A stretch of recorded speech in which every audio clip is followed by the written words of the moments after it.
We live in the first civilization in human history where young people have no initiation. No elder takes you into the wilderness and shows you how to die and come back transformed. No ritual marks the end of childhood and the terrible beginning of responsibility. So instead, millions of lost souls found Peterson on YouTube at 3 in the morning, weeping, and something in his voice performed the function that should have been performed by your father, your community, your culture. He became an accidental shaman for a generation with no shamans. Now you can dismiss this as parasocial delusion, or you can ask the deeper question, what is he actually initiating people into?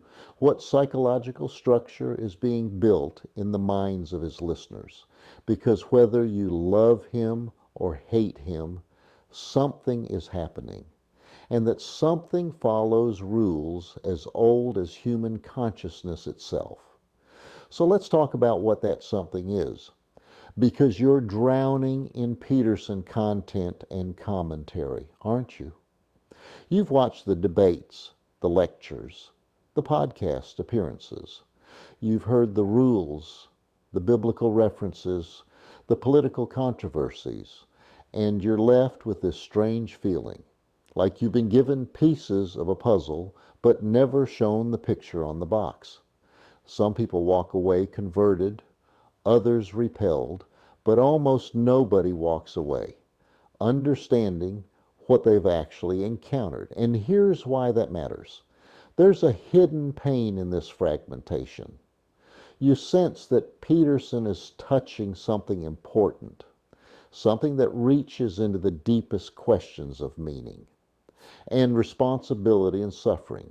You've maybe felt it yourself, that moment when he says something and your chest tightens, or your eyes water, or you feel suddenly exposed, like someone just named a thing you've been carrying in silence your whole life. But you can't quite grasp it whole. You can't see the architecture beneath all the words. So let me tell you what we're busting here. The myth we're dismantling. Peterson is not a self-help guru. He's not a conservative ideologue. He's not a Christian apologist, though he dances with all these identities. He's a clinical psychologist who discovered something dangerous in his practice, something that shouldn't be possible according to the way we normally think about the mind. He discovered that human psychological suffering has a mythological structure, that your personal anxiety, your specific depression, your particular fears, they map perfectly onto ancient stories. That healing doesn't just require you to understand your trauma or regulate your nervous system, though those help.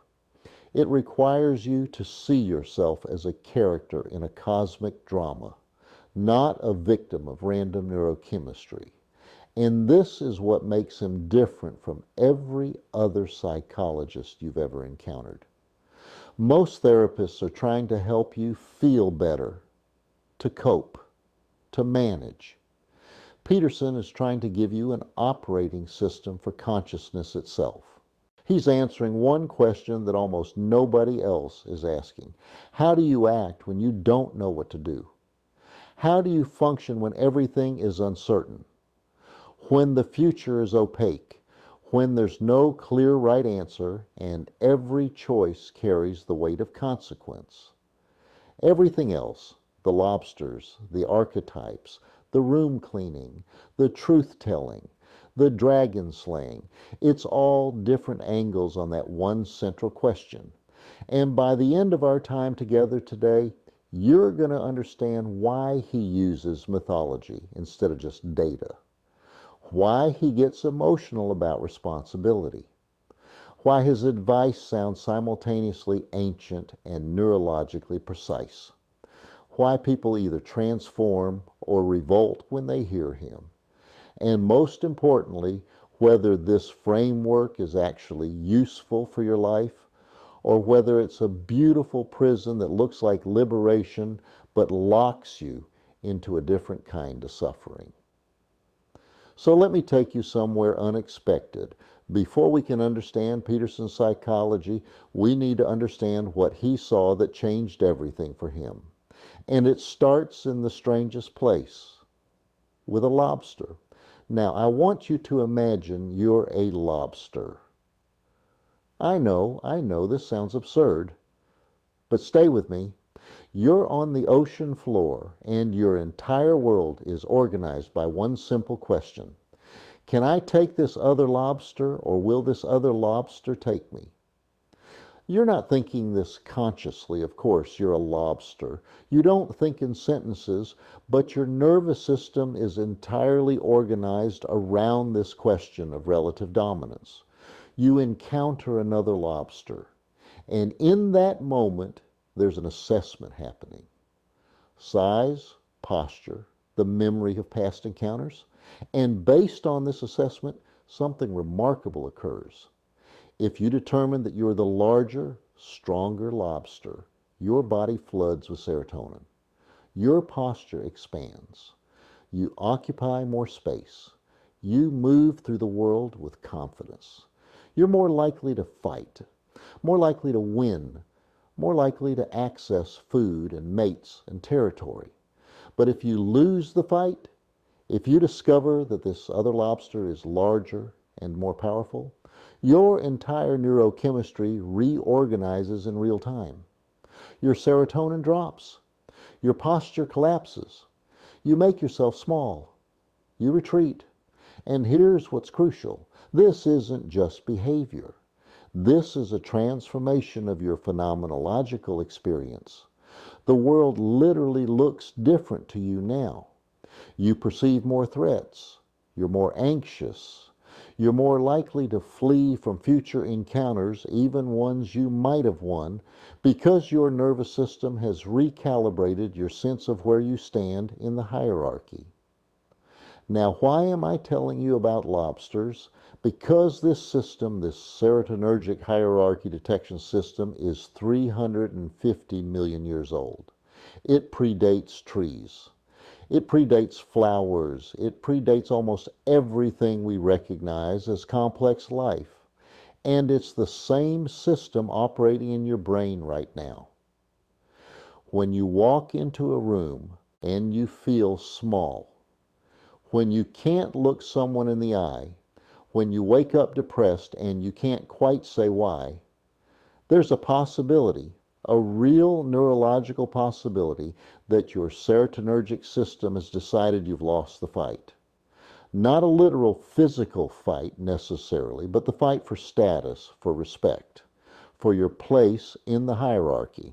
And it's responding exactly the way it's been responding for hundreds of millions of years. It's collapsing your posture, lowering your gaze, making you smaller. And here's where Peterson makes a move that no evolutionary psychologist makes, and it's the move that changes everything. He says, fine, this system is ancient and powerful. But you're not just a lobster. You're a lobster who can reflect on being a lobster. You're a conscious creature who can observe your own neurochemistry and decide to intervene. So the first thing he tells people, and this sounds almost insultingly simple, is stand up straight with your shoulders back. And people laugh, or they dismiss it as self-help nonsense. But he's not talking about confidence tricks. He's talking about sending a different signal to your own serotonergic system. He's saying you can literally reprogram your nervous system's assessment of where you stand by changing your physical posture. Because here's what we've learned. Your brain doesn't just read your environment and then produce feelings that create posture. It also reads your posture and produces feelings about your environment. The causation runs both ways. So if you're walking around with collapsed shoulders, with your gaze down, with your chest caved in, you're continuously signaling to your own nervous system, I've lost. I'm defeated. I'm at the bottom. And your brain believes you. It produces the neurochemistry of defeat. And you feel depressed, not because something terrible happened, but because you're performing defeat with your body. This is the lobster principle. And it's the first thing Peterson teaches because it's the most empirically grounded, the most difficult to dismiss as metaphysical speculation. This is neuroscience. This is evolutionary biology. This is something you can verify in your own experience right now by simply standing up and noticing what happens to your emotional state when you change your physical structure. But here's where it gets deeper, because if your depression is partly a posture issue, then what else about your suffering might be structural rather than circumstantial? What else might be something you're doing to yourself without realizing it? And this brings me to the second story, and this one is harder to hear. I want to tell you about a man who couldn't tell the truth. I'm going to call him David, though that's not his real name. David came to Peterson unable to speak his actual thoughts. He'd been doing this his whole life, monitoring what other people wanted to hear, adjusting his responses, managing everyone's feelings, disappearing himself to keep the peace. And on the surface, David was functional. He had a job, a relationship, friends, but he was dying inside. He'd wake up in the middle of the night with panic attacks, this overwhelming sensation of being trapped in a life that didn't belong to him. He couldn't understand why. Nothing was overtly wrong. He had no major trauma, no abuse, no clear enemy, just this constant grinding anxiety that he was living the wrong life. So Peterson started with something simple. He said, I want you to notice when you're about to say something untrue. Not a dramatic lie, just a small untruth. A moment when you're about to agree with someone when you actually disagree. A moment when you're about to say you're fine when you're not fine. A moment when you're performing an emotion you don't feel. Just notice it. And David started noticing. And what he discovered horrified him. He was lying almost constantly. Not maliciously, not to deceive, but to survive. To avoid conflict, to keep people comfortable, to maintain a version of himself that he thought was acceptable. So then Peterson gave him the harder instruction. Pick one moment per day. Just one. And in that moment, tell the truth. Say what you actually think. Do what you actually want. Be who you actually are. And David was terrified because he'd built his entire life on being palatable. If he started telling the truth, everything would fall apart. His girlfriend would leave. His friends would be offended. He'd be alone. But he did it anyway. He started with small things. Someone asked him if he liked a movie, and instead of saying yes, he said no. Someone invited him to something he didn't want to attend, and instead of making up an excuse, he said, I don't want to go. Someone asked his opinion, and he gave it. And you know what happened? Everything did fall apart. His girlfriend, who had been in love with a version of David that didn't exist, couldn't handle the real David. The relationship ended. Some of his friends drifted away. The carefully constructed social structure of his life began to collapse. But something else happened too. The panic attacks stopped. The middle of the night terror disappeared. And new things started appearing. New relationships, but real ones with people who liked the actual David. New opportunities that fit his actual interests. A sense of living in one reality instead of constantly maintaining two. The false one he was presenting and the true one he was suppressing. And here's what Peterson saw in this process, and in dozens of cases like it, truth-telling isn't a moral issue. It's a technical issue. Every time you lie, even a small lie, even a lie of omission, you're forcing your psyche to maintain multiple realities. You have to remember what you said, monitor for contradictions, adjust your story when the environment changes. This consumes enormous amounts of cognitive energy. It creates anxiety because you're always partially vigilant, always partially performing. And over time, you forget who you actually are. You've been playing a character for so long that you lose contact with the person underneath. You dissociate from yourself. And then you wake up one day and you don't know what you want, what you believe, what you feel. You only know what you're supposed to want, supposed to believe, supposed to feel. Truth-telling is a simplification algorithm. When you say what you actually think, you collapse multiple realities into one. Your nervous system can relax.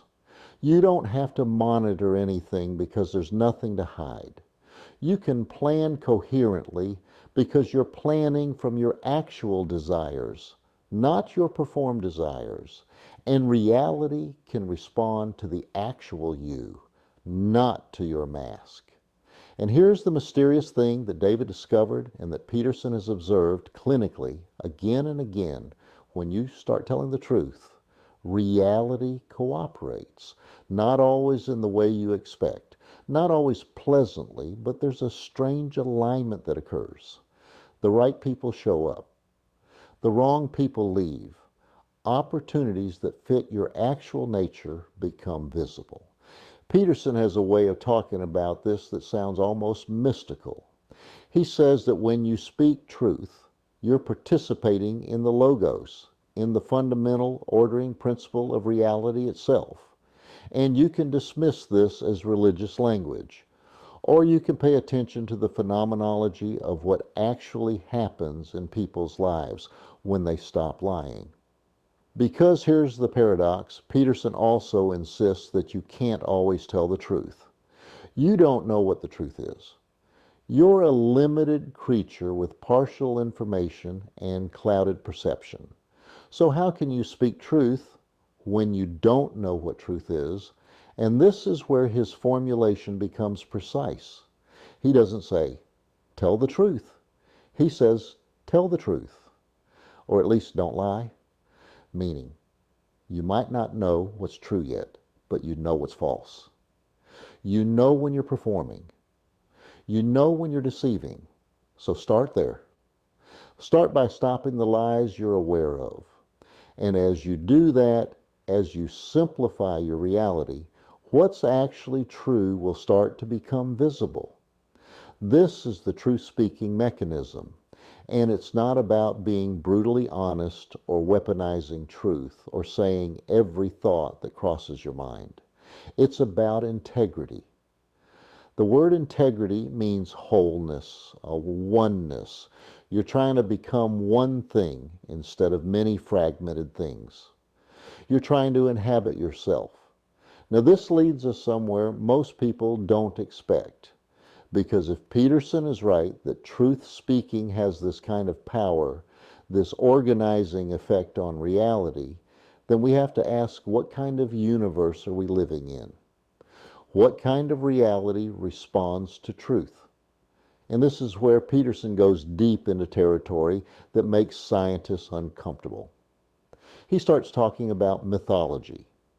He starts talking about the Bible, about ancient stories, about archetypal patterns. And people either think he's lost his mind or they think he's trying to sneak religion in through the back door. But here's what he's actually claiming, and it's much stranger than either of those interpretations. He's saying that myths aren't primitive explanations that we've outgrown. They're accurate descriptions of psychological processes that we've forgotten how to read. Let me show you what I mean. There's a story that appears in almost every culture in one form or another. A hero goes into the wilderness, or the forest, or the underworld. He encounters a dragon or a monster or a demon. He fights it. He either wins or dies trying. And if he wins, he finds treasure, gold, wisdom, a magical object, the water of life. Now, we tend to read this as fantasy, as entertainment, as the kind of story you tell children. But Peterson says, no, look closer. This is a phenomenologically accurate description of what happens when you voluntarily confront something you've been avoiding. You're walking through your life, and there's something in the corner of your vision, something you don't want to look at. Maybe it's a relationship that's dying. Maybe it's an addiction. Maybe it's a truth about yourself you don't want to face, and you avoid it. You build your life around not looking at it, and this avoidance costs you. It costs you energy, attention, possibility. It's like you're living in a house with one room you never enter, and that room is full of rot, and the rot is spreading. And finally, you decide to open the door. You decide to look at the thing you've been avoiding. And in that moment, psychologically, you're entering the unknown. You're leaving the safety of what you know, your routines, your comfortable lives, your familiar suffering, and you're going into chaos, into the territory that your nervous system labels as danger. And it is dangerous. That relationship might end. That addiction might require withdrawal. That truth about yourself might require you to change your entire life. So your nervous system is correct. You're facing something that could destroy the world as you've known it. This is the dragon, not a metaphor for the dragon. The dragon is what your nervous system experiences when you face voluntarily chosen chaos. It's real. It's happening in your body. Your heart rate increases. Your pupils dilate. Time distorts. You're in fight or flight. You're facing the thing that could devour you. And then, if you don't run, if you stay and you deal with it, you have the conversation, you quit the addiction, you face the truth, something remarkable happens. The dragon transforms. The thing you were avoiding turns out to contain information, wisdom, freedom. The relationship ends, but you're liberated. The addiction breaks, but you reclaim your agency. The truth devastates you, but you become real. This is the treasure. It's not literal gold. It's psychological gold. It's the reclamation of the energy you were spending on avoidance. It's the wisdom you gain from facing what you feared. It's the expansion of your sense of what you're capable of. So when Peterson references mythology in his clinical work, he's not being poetic. He's being precise. He's saying this ancient story is actually a map of the psychological process of voluntary confrontation of the unknown. And you're living through this pattern right now. Whether you recognize it or not, every time you face something difficult, you're the hero encountering the dragon. Every time you run from something difficult, you're the person who stays in the village while the kingdom rots. And your nervous system knows the difference. It produces different neurochemistry depending on which path you take. This is what Peterson means when he says myths are more real than facts. Facts tell you what happened. Myths tell you what it means, what it feels like, what to do about it. And you're not just a fact-processing machine. You're a meaning-making creature. You need both languages. And this is why Peterson's clinical work is so different from standard cognitive behavioral therapy. CBT says you have a negative thought. Challenge it with evidence. Replace it with a realistic thought. And that works for certain things. But Peterson says you're not just having negative thoughts. You're living inside a story. And if the story is wrong, if you're living inside a victim story, or a tragedy, or a narrative where you're powerless, then no amount of thought challenging will help. You need a different story. You need to see yourself as the hero. Not because you're special, not because you're chosen, not because you're superior to others, but because the hero is the person who voluntarily takes on suffering. The hero is the person who says, there's chaos in my life, and I'm going to turn toward it instead of away from it. And this is available to you right now. You don't need permission. You don't need to be ready. The dragon is already there in your life, in the thing you've been avoiding. The question is just whether you're going to walk toward it or spend your life building walls around it. Now, I need to tell you something uncomfortable, because we've been talking about truth and confrontation and heroism, and it might sound empowering, even inspiring. But there's a shadow side to all of this that Peterson doesn't always make clear, and if you don't see it, this whole framework can become a new kind of prison. Because here's what happens to a lot of people who encounter Peterson's work. They get excited. They stand up straight. They start telling the truth. They confront their dragons, and then they burn out. Or they become rigid. Or they turn into moralistic little tyrants, judging everyone around them for not living up to these standards. And this happens because they've misunderstood something fundamental. They think Peterson is telling them to become orderly, responsible, truth-telling heroes. And he is saying that, but he's also saying something else, something that's easy to miss. He's saying, you need to live on the boundary between order and chaos. Not in order, on the boundary. Let me explain what this means. Most psychology is trying to help you achieve order, stability, routine, emotional regulation, predictable environments. And this makes sense if you're in chaos, if you're overwhelmed, if your life is falling apart. You need to establish some structure. But Peterson noticed something in his clinical work. The people who were the most miserable weren't always the people in chaos. Sometimes they were the people in too much order. The people whose lives were completely stable, completely predictable, completely safe, and they were dying of meaninglessness. Because human beings are weird. We're the only animal that gets bored of safety. We're the only creature that, once we've solved all our problems, invents new ones. We're built to explore, to grow, to encounter novelty. We need the unknown.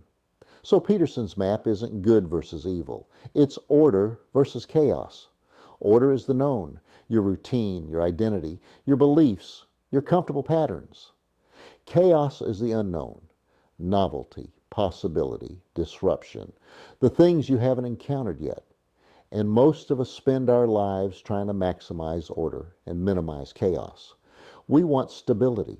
We want to know what's going to happen. We want to feel safe. And this is understandable. Chaos is terrifying. The unknown is where everything can go wrong.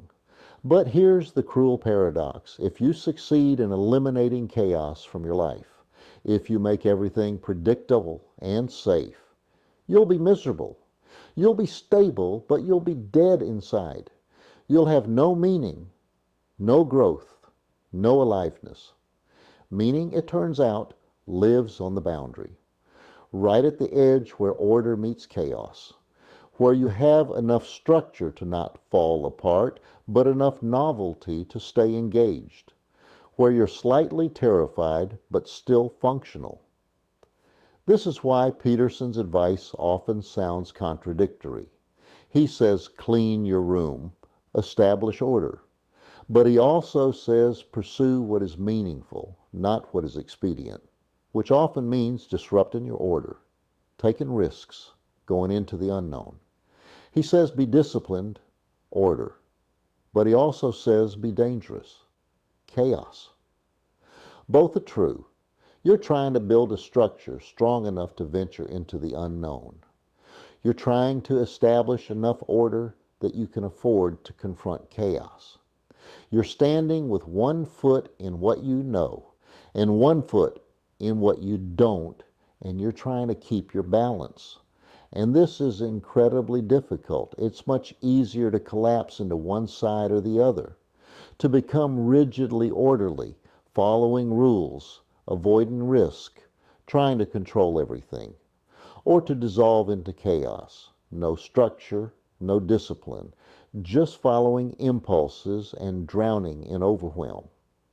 The goal is to stay on the edge, and you know you're on the edge when you feel engaged tension, when you're slightly uncomfortable but not overwhelmed, when you're facing something difficult but not impossible, when you're growing but not breaking.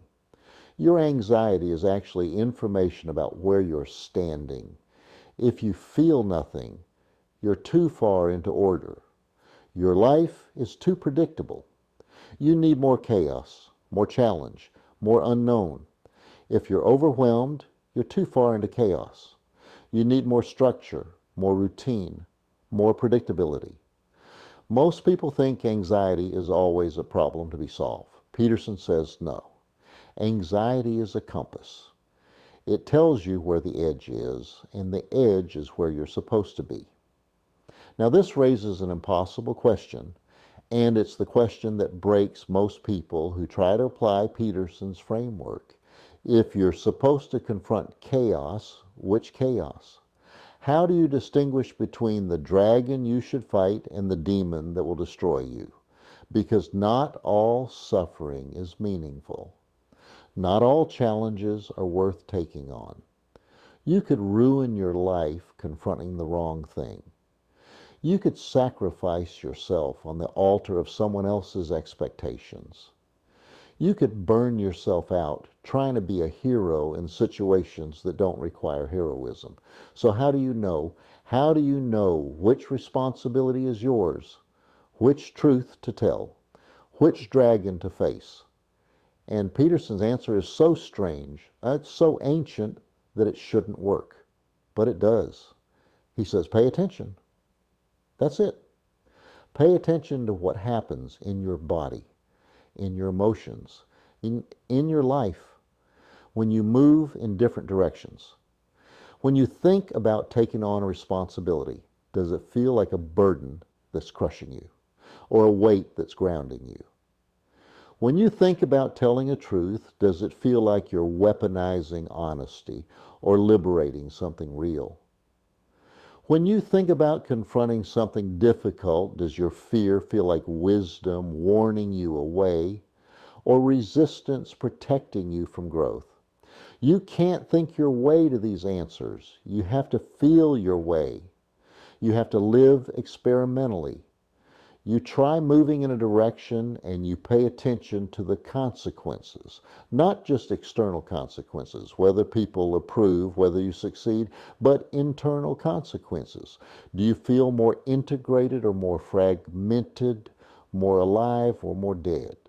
And this is why Peterson constantly references paying attention to your dreams, to your emotions, to your bodily sensations. Because you're not just a rational mind making logical decisions. You're an embodied creature with an ancient nervous system that knows things your conscious mind doesn't know. Your body knows when you're lying. It produces anxiety, tension, a sense of fraudulence. Your body knows when you're avoiding something important. It produces restlessness, dissatisfaction, a nagging sense of incompletion. Your body knows when you're on the right path. It produces that strange combination of fear and aliveness, the feeling of doing something difficult that matters. So the answer to which dragon should I fight isn't logical. It's phenomenological. You're looking for the thing that produces meaningful fear. not trauma, not self-destruction, but the fear that comes with stepping towards something important. And here's where Peterson becomes truly dangerous, truly controversial, because he says this process leads somewhere.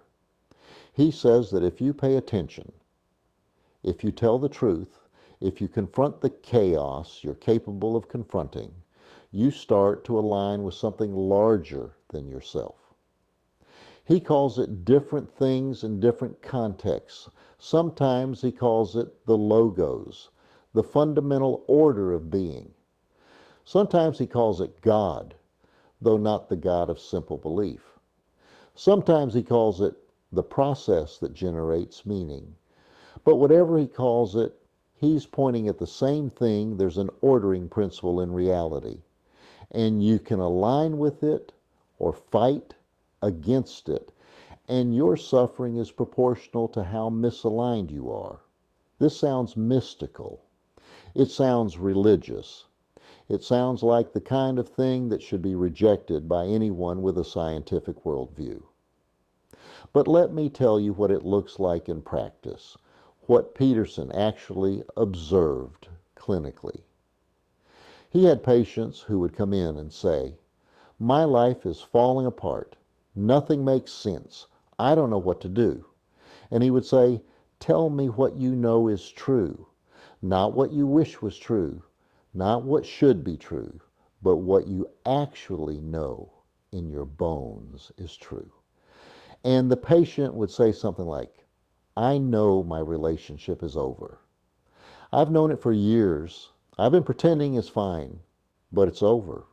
And Peterson would say, "Okay, so what happens if you speak that truth?" And the patient would be terrified, because speaking that truth means the relationship ends. It means being alone. It means uncertainty. It means chaos. But they do it anyway. They'd have the conversation. They'd speak the truth they'd been suppressing, and the relationship would end just as they feared. And there would be pain, grief, disruption. But then other things would start happening. Old friends would reappear. New possibilities would open. They'd have a dream that gave them direction.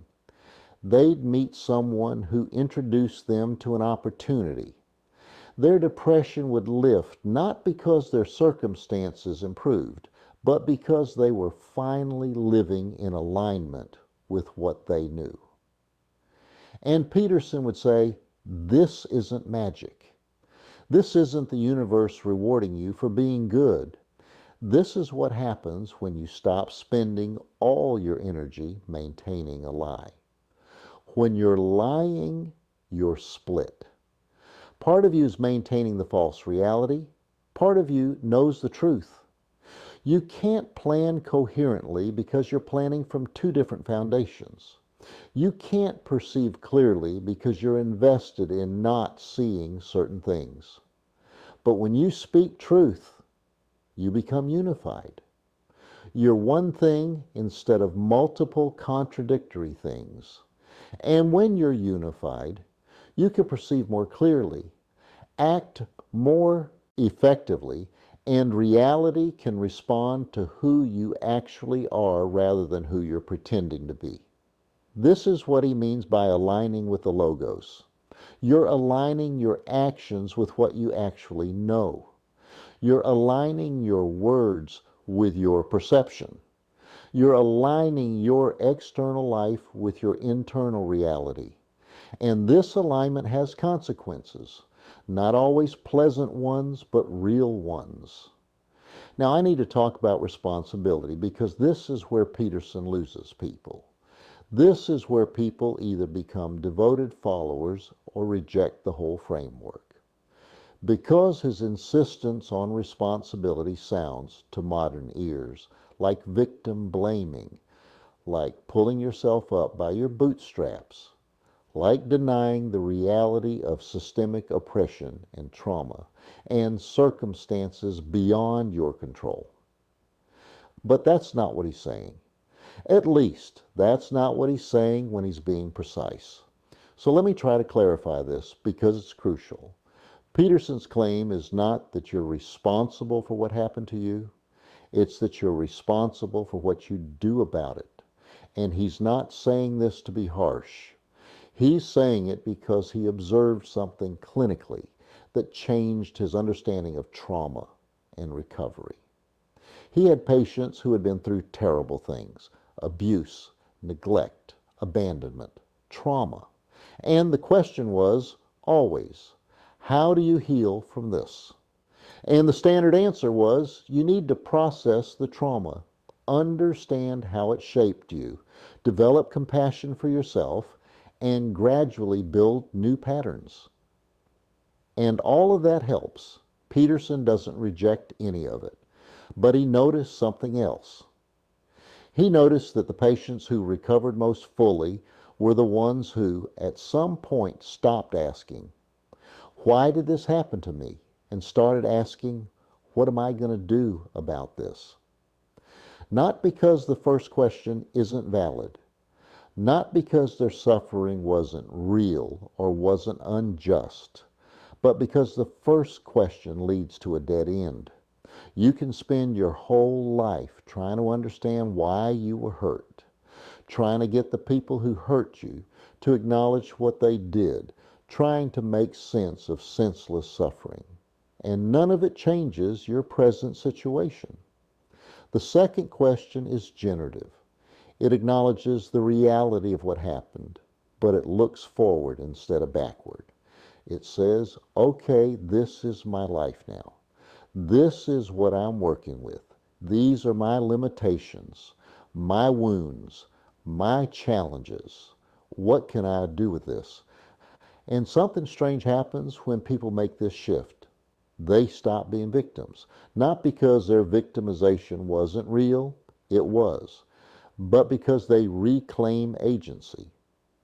They recognize that even if they didn't choose their circumstances, they choose their response. And Peterson's claim, his controversial claim, is that this reclamation of agency is what produces meaning. Your brain stops producing meaning when you're a passive victim of forces beyond your control. Meaning emerges from the sense that you're carrying something, doing something, moving towards something. This is why he constantly says, take on responsibility. Not because responsibility is pleasant, not because it's fair, but because it's the antidote to the meaninglessness that's killing people. And here's where it gets deep. Peterson says, your brain needs weight. It needs something heavy to carry. Meaning doesn't come from comfort, from pleasure, from having everything be easy. It comes from the felt sense that you're carrying something important towards something valuable. This is why all the modern advice about self-care and boundaries and saying no, while important for certain stages of healing, fails as a permanent lifestyle if you spend your whole life minimizing responsibility, minimizing challenge, trying to make everything easy and comfortable. You'll be safe, but you'll be dead inside. Your nervous system is designed for the struggle, not designed to be broken by it, but designed to find meaning in it. The depression epidemic isn't caused by too much pressure. It's caused by too little meaningful pressure. Let me be very clear about what I'm not saying. I'm not saying you should tolerate abuse. I'm not saying you should carry everyone else's burdens. I'm not saying you should ignore your limitations or deny your need for rest or push yourself into burnout. What I'm saying is that there's a difference between obligations you resent and responsibilities you choose, between burdens that are destroying you and burdens that are sustaining you, and you have to feel the difference. When you take on a responsibility that's yours, your health, your family, your work, your growth, it feels heavy but enlivening. You're carrying weight, but you're moving. When you take on obligations that aren't yours, other people's emotions, expectations you don't believe in, standards imposed from outside. It feels heavy and deadening. You're carrying weight, but you're stuck. The art is learning to distinguish between these. And the way you distinguish is by paying attention to the consequences. Does this responsibility make you more capable over time or more depleted? Does it connect you to meaning or disconnect you from yourself? And this brings me to something Peterson talks about that most people misunderstand completely. He talks constantly about sacrifice, about giving up what you want now for what you want most, about delaying gratification, about discipline, about doing hard things. And people hear this as puritanical moralism. They hear it as denying yourself pleasure, as being miserable now so you can maybe possibly be happy later. But that's not what he's describing. Sacrifice in Peterson's framework means giving up a lesser good for a greater good. It means recognizing that you can't have everything, that every choice closes off other choices, and that you have to decide what matters most. You sacrifice staying in bed for going to work, not because work is inherently valuable and rest is inherently lazy, but because you've decided that having a livelihood, having purpose, having contribution matters more to you than immediate comfort. You sacrifice the pleasure of saying whatever you feel in the moment for the deeper satisfaction of maintaining relationships that matter to you. Not because honesty doesn't matter, but because you've chosen the relationship over the momentary relief of emotional venting. You sacrifice spending all your money now for having security and possibility later, not because saving is moral and spending is immoral, but because you've decided that future freedom matters more than present consumption. Every sacrifice is a statement of values. You're revealing to yourself what you actually care about by what you're willing to give up for it. And here's the mechanism Peterson observed clinically when people make sacrifices aligned with their actual values. They don't feel deprived. They feel purposeful. The sacrifice produces meaning. It tells them who they are. But when people make sacrifices that aren't aligned with their values, when they're sacrificing themselves for expectations they don't believe in, for people who don't reciprocate, for futures they don't actually want, they feel resentful, depleted, victimized. So the question isn't, should I sacrifice? You're already sacrificing. Every moment you're choosing one thing over another. The question is, what am I sacrificing for? And if you can't answer that, if you don't know what you're aiming at, then all your sacrifices are just suffering without meaning. This is why Peterson is obsessed with helping people articulate what they want, what they value, what they're aiming at. Not in some abstract philosophical sense, but concretely. What do you want your life to look like in 5 years? What kind of relationships? What kind of work? What kind of person do you want to be? And most people can't answer this. They've been so busy responding to external demands, meeting other people's expectations, avoiding what they fear, that they've never stopped to ask what they actually want. So they drift.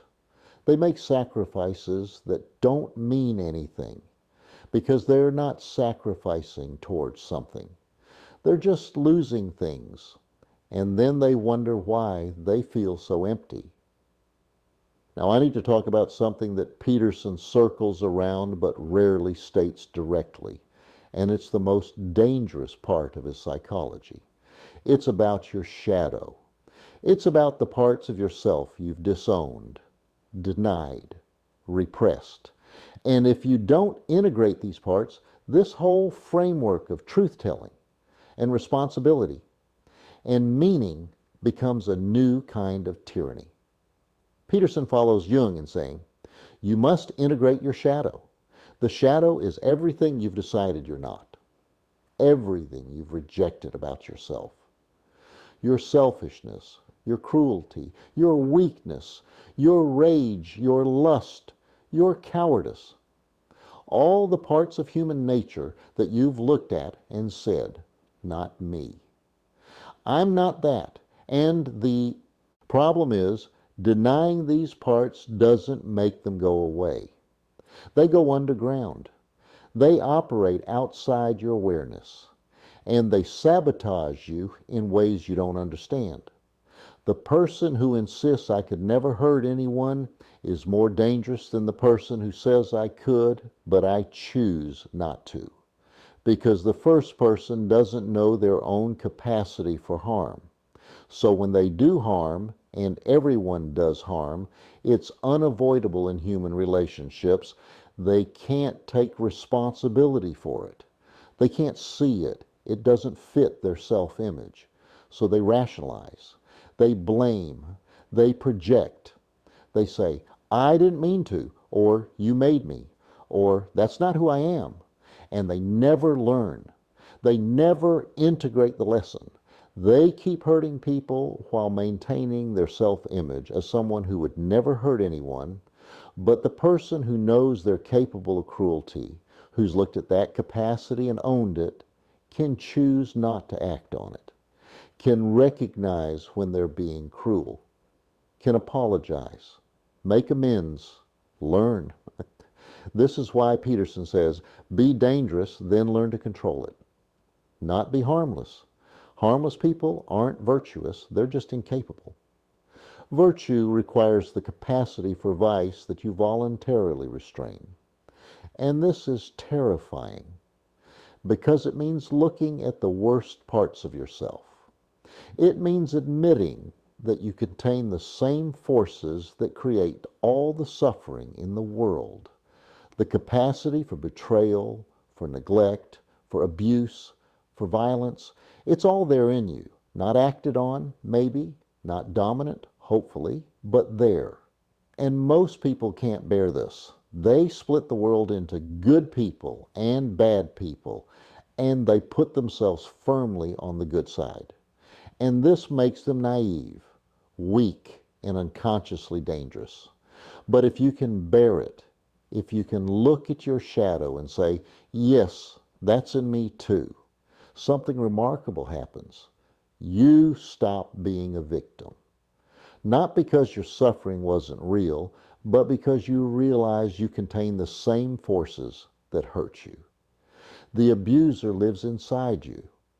The capacity for everything you've experienced is already there. And paradoxically, this realization is liberating. Because if it's in you, then you're responsible for managing it. You're not at the mercy of external evil. You're wrestling with the evil in your own heart. And this is what Peterson means when he talks about confronting the dragon. The ultimate dragon isn't out there. It's in here. It's the part of you that could become tyrannical, cruel, destructive. And the hero's journey is the process of integrating that part without becoming it. You have to know you're capable of terrible things. You have to feel that capacity, but then you have to choose not to act on it. This is the razor's edge. And most people can't walk it. They collapse into either repressing the shadow, denying it exists, or becoming it, identifying with it, acting it out. The integration is to hold both I am capable of this and I choose not to do this. I contain this darkness and I'm responsible for what I do with it. And when you achieve this integration, you become formidable. Not because you're acting on your capacity for harm, but because you know it's there. You're not naive anymore. You're not playing nice because you don't know how to be otherwise. You're choosing your behavior from a place of full knowledge of what you're capable of. This is what makes you genuinely moral. Not rules you follow because you're afraid of being bad, but choices you make from full awareness of all your options, including the terrible ones. So now you understand the architecture: order and chaos, truth and lies, meaning and responsibility, the hero's journey, shadow integration. These are the load-bearing structures of Peterson's psychology. Everything else, all the specific rules, all the biblical exegesis, all the political commentary, hangs on this framework. And the question now is, what do you do with this? Because understanding doesn't transform you. Understanding is just the beginning. You could know all of this intellectually and still be living in chaos, still be lying, still be avoiding your dragons, still be split off from your shadow. So let's make this concrete. Let's talk about practice, about what you actually do in your life today, tomorrow, this week to embody any of this. And I'm going to give you 5 practices, not because 5 is magic, but because these are the ones that Peterson has observed clinically and personally that actually change people's lives. These are simple, almost insultingly simple, but they work. The first practice is the posture intervention. And I want you to do this right now. Stand up, literally. Stop what you're doing and stand up. Now notice where your shoulders are. Are they rolled forward? Are they protecting your heart, making you small? This is the posture of defeat. This is your body telling your brain that you've lost. Now pull your shoulders back. Not in an exaggerated way, not like you're in the military, just back and down, opening your chest. Lift your head. Raise your gaze. Look forward, not down. Hold this for 30 seconds. And as you're holding it, notice what happens in your emotional state. Notice if there's a subtle shift in how you feel about yourself, about your capacity, about your right to occupy space. This is not a confidence trick. This is not fake it till you make it. This is a signal you're sending to your own serotonergic system. You're saying, I'm still in the game. I haven't lost. I'm here. And your nervous system responds. It produces different neurochemistry. It changes your perception. The world literally looks different when you're standing differently. Now, I want you to do this every morning for 2 weeks, right when you wake up, before you check your phone, before you do anything else. Stand up, pull your shoulders back, and hold it for 1 minute. This is humbling and liberating at the same time. It's humbling because it shows you how much your emotional state is governed by something as simple as your physical position. You're not just depressed because of your thoughts or your circumstances. You're depressed because you're physically performing defeat. But it's liberating because it means you have a lever. You can intervene. You can change your posture and change your state. Not completely, not magically, but measurably. The second practice is the one truth protocol. And this is harder because it involves other people and risk. Today, I want you to find one moment where you're about to lie, or about to omit something true, or about to perform an emotion you don't feel. Just one moment. Maybe someone asks if you want to do something, and you're about to say yes when you mean no. Maybe someone asks your opinion, and you're about to say what they want to hear instead of what you think. Maybe you're about to tell someone you're fine when you're not fine, and in that moment, I want you to tell the truth instead, not cruelly, not weaponizing honesty, just simply and clearly stating what's actually true for you. Actually, I don't want to do that. I didn't like it. I'm not fine. I'm struggling. Whatever is true. And you're going to feel terror before you do this. your nervous system is going to scream at you because you've built your life on being acceptable, on managing other people's feelings, on not making waves, and telling the truth feels like stepping off a cliff. But do it anyway. Say the true thing, and then notice what happens. You'll probably feel shaky, maybe guilty, maybe exposed. But underneath that, there will be something else. A strange calm, a sense of integration, the feeling of being one thing instead of multiple contradictory things. This is what truth does. It unifies you. You're not maintaining two realities anymore. The false one you're presenting and the true one you're suppressing.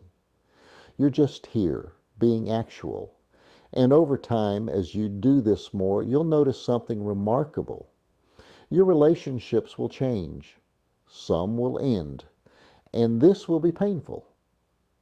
But they needed to end because they were based on a version of you that doesn't exist. And some relationships will deepen because the people who can handle the real you will show up. And those relationships will be nourishing in a way your previous relationships never were because you're actually present in them. This is the One Truth Protocol. One true statement per day. That's all. But if you do it consistently, it will reorganize your entire life. The third practice is the micro-confrontation. And this is about facing the small dragons, not the big ones. I want you to identify one thing you're avoiding, not your biggest fear, not your worst traumas, just one small thing that makes you wince when you think about it. Maybe it's an email you need to send. Maybe it's a drawer that's full of chaos. Maybe it's a conversation you've been postponing. Maybe it's a phone call you need to make. Something that's maybe 10% scary. Not 100%, 10%. And I want you to confront it today. Do the thing. Send the email. Clean the drawer. Have the conversation. Make the call. And as you're doing it, pay attention to what happens in your body. Before you start, you'll feel dread, tension, resistance. Your body's saying, don't do this. Stay safe. Avoid. But then you start anyway, and during, you'll notice something shift. Time narrows. You become focused, present. You're not thinking about the past or the future. You're just doing the thing. And after there's relief, pride, a sense of expansion. Your nervous system registers that you moved toward difficulty and you didn't die. You survived. You're capable. This is the phenomenology of the hero's journey happening in real time over something as mundane as sending an email. But the mechanism is the same whether the dragon is an email or a major life decision. Each micro-confrontation trains your nervous system that voluntary movement toward difficulty doesn't destroy you. And over time you expand what you're capable of confronting. So start small, 10% scary, and do one per day. And watch how your sense of yourself changes. Watch how you start to trust yourself more. Watch how your confidence emerges, not from positive self-talk, but from evidence. You keep doing hard things and surviving them. The fourth practice is the narrative rewrite. And this one is internal, but it's the most psychologically sophisticated. I want you to take one story you tell about yourself, one narrative that you've been living inside, and I want you to rewrite it from a different perspective. Maybe your story is I'm a victim of what happened to me. Maybe it's I always fail at relationships. Maybe it's people always leave me. Maybe it's I'm not smart enough, talented enough, worthy enough.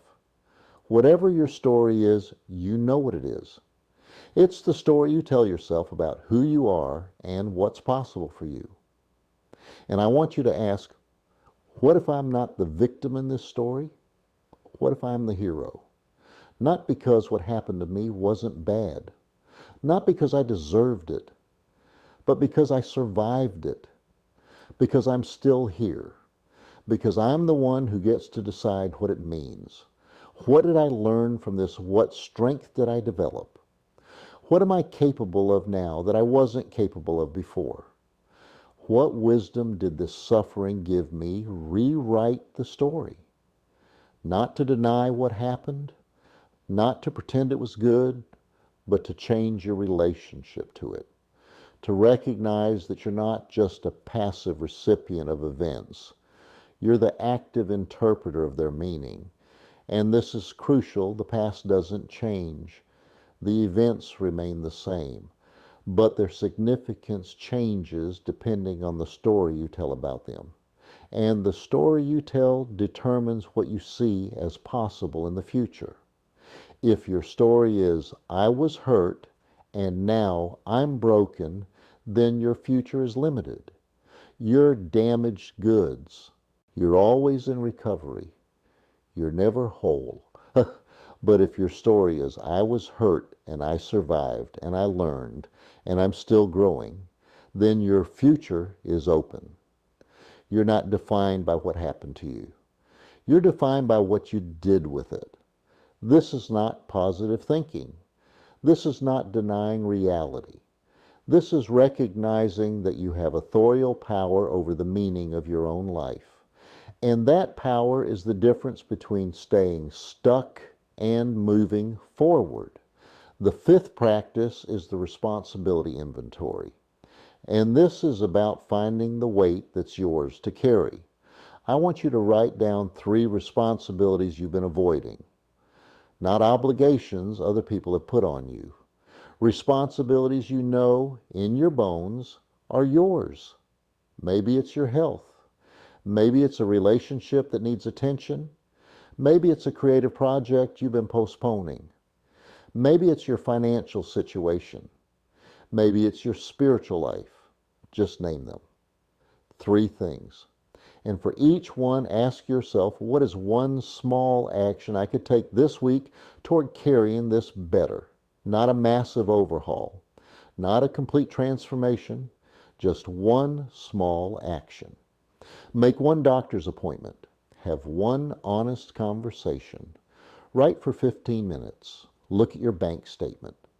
Sit in silence for 5 minutes. Something small, something doable, something that moves you in the direction of taking this responsibility seriously. And then do it. And notice what happens in your sense of meaning. Because here's what Peterson observed and what I've observed in my own life and what you'll observe if you try this when you take on a responsibility that's yours. Even if it's difficult, even if it's burdensome, you feel more alive. You feel like your life matters. You feel like you're doing something real. This is not because responsibility is pleasant. It's not. It's heavy. It's constraining. It limits your freedom. But it produces meaning. And your nervous system needs meaning more than it needs pleasure, more than it needs comfort, more than it needs safety. If you're depressed, if you feel like nothing matters, if you're just going through the motions, the problem is likely not that you have too much responsibility. It's that you don't have enough meaningful responsibility. You've minimized your burdens to the point where your life doesn't feel important anymore. And the solution is not to relax more, to take more time for yourself, to reduce stress. The solution is to find something worth suffering for, something that makes the suffering meaningful. This is the responsibility inventory. 3 responsibilities. 1 action per responsibility this week. That's all. But if you do it, you'll feel the shift from emptiness to purpose, from drifting to directed, from passive to active. So those are the 5 practices. Posture intervention, 1 truth protocol, micro confrontation, narrative rewrite, responsibility inventory. They're simple, almost absurdly simple. But simplicity is not the same as easy. Every one of these practices will be difficult. Everyone will require you to do something you've been avoiding. Everyone will make you uncomfortable. But discomfort is information. It's telling you you're at the edge. You're leaving the known and entering the unknown. You're confronting chaos. You're becoming the hero of your own story. And you don't need to do all five at once. You don't need to be perfect. You just need to start. Pick one. Do it today. See what happens. Because transformation doesn't happen through understanding. It happens through action. Through doing the thing you know you should do but have been avoiding. Through facing the small dragon. Through telling the small truth. Through carrying the small burden. And as you do these small things consistently over time, you'll notice something changing. Not in your circumstances necessarily, but in you, in your sense of yourself, in your capacity, in your confidence. You'll start to trust yourself because you'll have evidence. You kept showing up. You kept doing hard things. You kept telling the truth. You kept facing what you were afraid of. And you survived. More than survived. You grew. This is what Peterson is offering. Not a guarantee of success, not a promise that life will be easy, but a framework for functioning in difficulty, a map for navigating uncertainty, a set of practices for developing yourself into someone who can handle what life throws at you. And whether you agree with his politics, whether you like his personality, whether you accept his metaphysics, this framework works. These practices work. Not perfectly, not magically, but measurably. You can verify this in your own experience. You don't have to take anyone's word for it. Just try it. Do the practices. Pay attention to what happens and then decide for yourself whether this is useful. So let me bring this home. Let me give you the arc of what we've covered and what it means.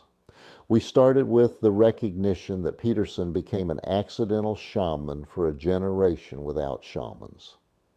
That millions of people found in his voice something that should have been provided by family, community, culture, an initiation into adulthood, a recognition of the weight of responsibility, a map for navigating suffering.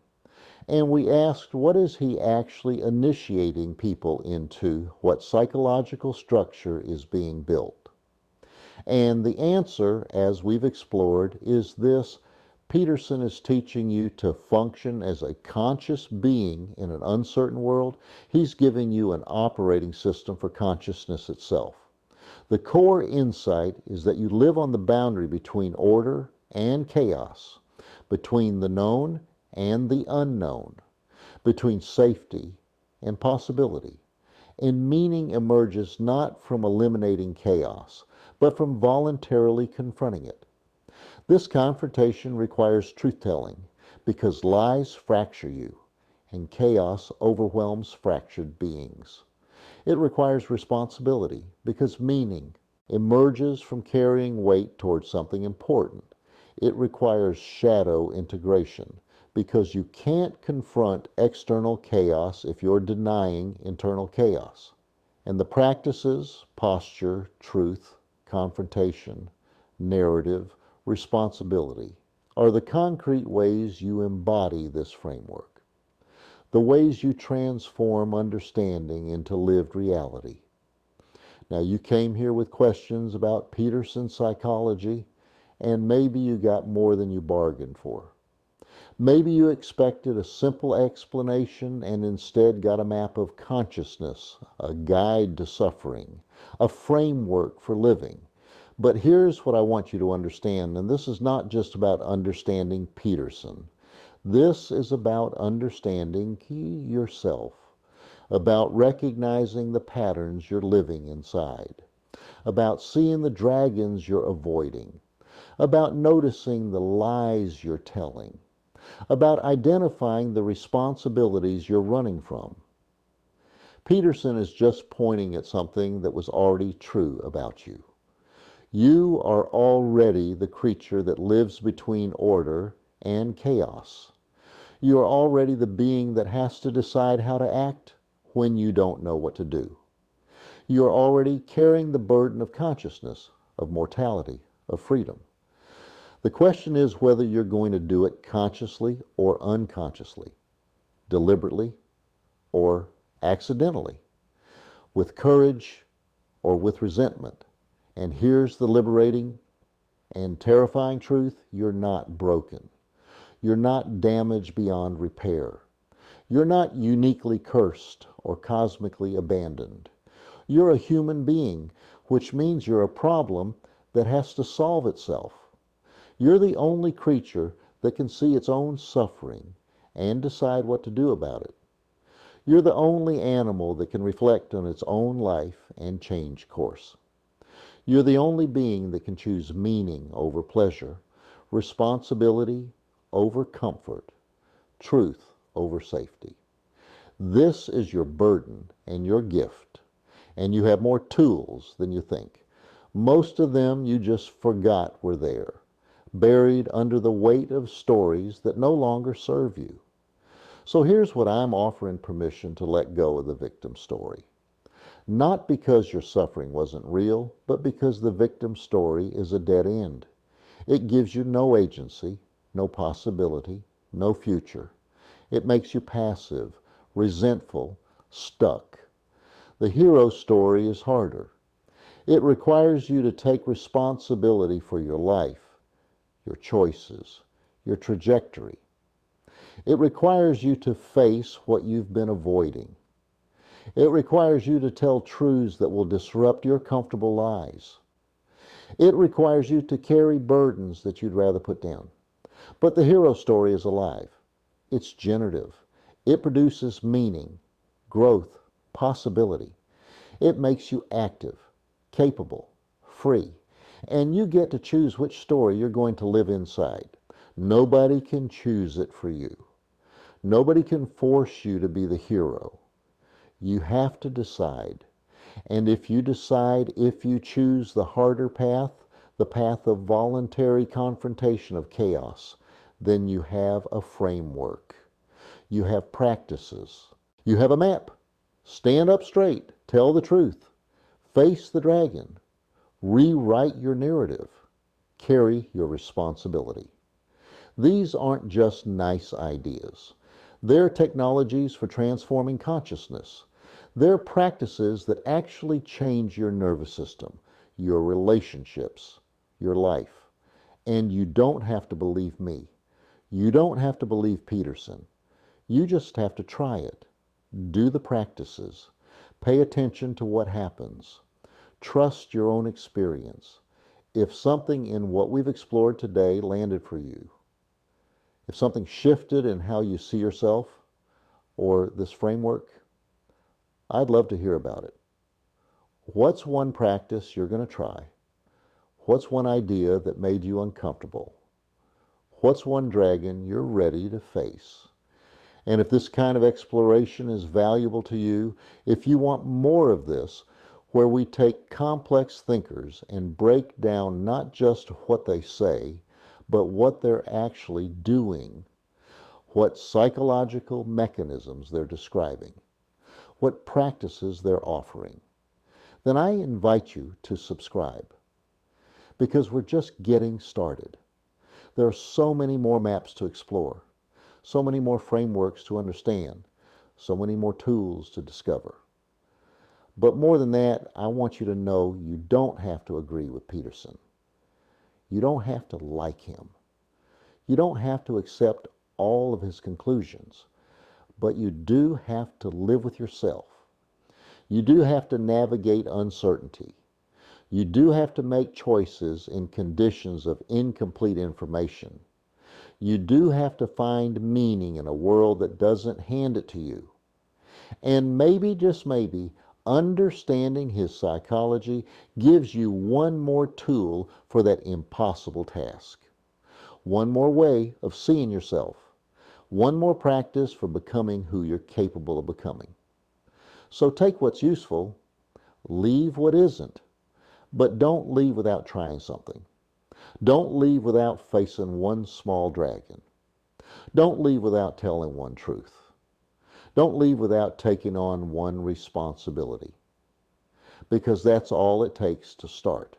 One small action, one moment of courage, one decision to turn toward difficulty instead of away from it.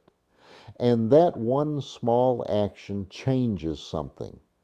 It sends a signal to your nervous system that you're capable, that you're not helpless, that you're not just a passive victim of circumstances, that you're an agent, a force, a consciousness that can act on the world instead of just being acted upon. And then you do it again tomorrow, and the next day, and the next.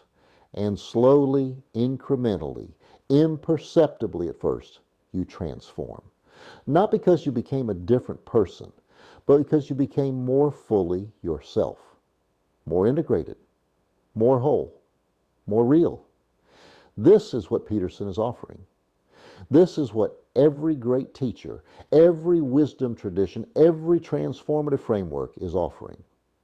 Not a destination, not a final answer, but a path, a way of walking through this difficult, beautiful, terrifying life.